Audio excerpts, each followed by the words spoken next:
Ողջույն, ես Գոհարն եմ։ Ես Դավիթը։ Իսկ ես Անուշը։ 21 թվականին Արմեն Անդրեասյանը, ով հանդիսանում է ինֆորմատիկա առարկայի հանրապետական եւ միջազգային մրցույթների հայաստանյան թիմի ղեկավարը,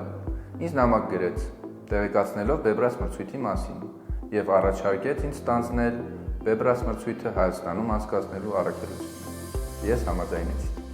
Իրենց ծանոթությունը երկար տարիների պատմություն ունի։ Իրականում Արմեն Անդրեասյանի հետ ծանոթացել եմ շատ վաղուց դեռ դպրոցական տարիներից։ Նրա հետ միասին շատ երկար ճանապարհ ենք անցել։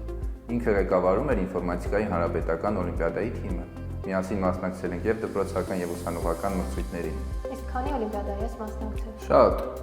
Իրական 20-ից ավել հավաստագրեր ունեմ։ Դպրոցական եւ ուսանողական տարիներին մասնակցած մրցույթները իմ հետ շատ կարեւոր հմտություններ են զարգացրել։ Եվ ես շատ եմ ուզում, որ բոլոր դպրոցականները նույն հնարավորություններ ունենան։ 2021-ին Կոդիլա կրթական կենտրոնն արդեն 2 տարի գոյություն ուներ։ Դա նշանակում է, որ 2 տարի մենք արդեն աշխատանք էինք ծավալում երկրում տեխնոլոգիական կրթության տարածման եւ զարգացման շուրջ։ Իհարկե մենք արդեն մտածում էինք մրցույթների մասին, եւ երբ իմացանք Բեբրաս մրցույթի մասին, մենք սկսեցինք ուսումնասիրել։ Արդյոք դա հենց այն մրցույթն է, որը պետք է գա Հայաստան։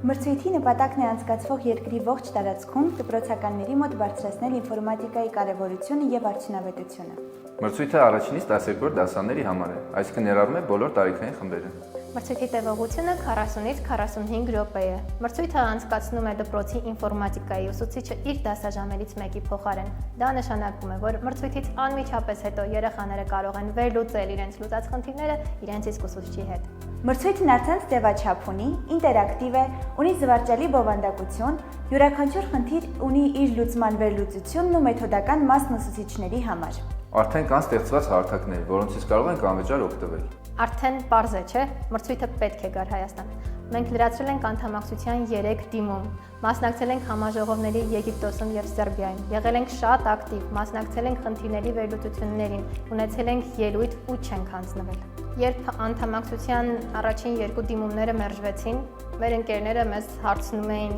ինչ ենք անելու, եթե 3-րդ դիմումն էլ մերժեն։ Ու մենք շատ հանգիստ պատասխանում ենք, դիմելու ենք 4-րդ անգամ։ Դե մնացածն արդեն գիտեք։ Երրորդ դիմումը հաստատվեց 2024 թվականի հունվարին եւ արդեն նոյեմբերին 2159 աշակերտ Հայաստանի 9 մարզերի 37 դպրոցներից մասնակցեցին մրցույթին։ Դա առցանց ձևաչափ։ Տարի է գոյություն է։ Ոնց։ Կներես էլի, հələ մի հատ ստոպ տուր։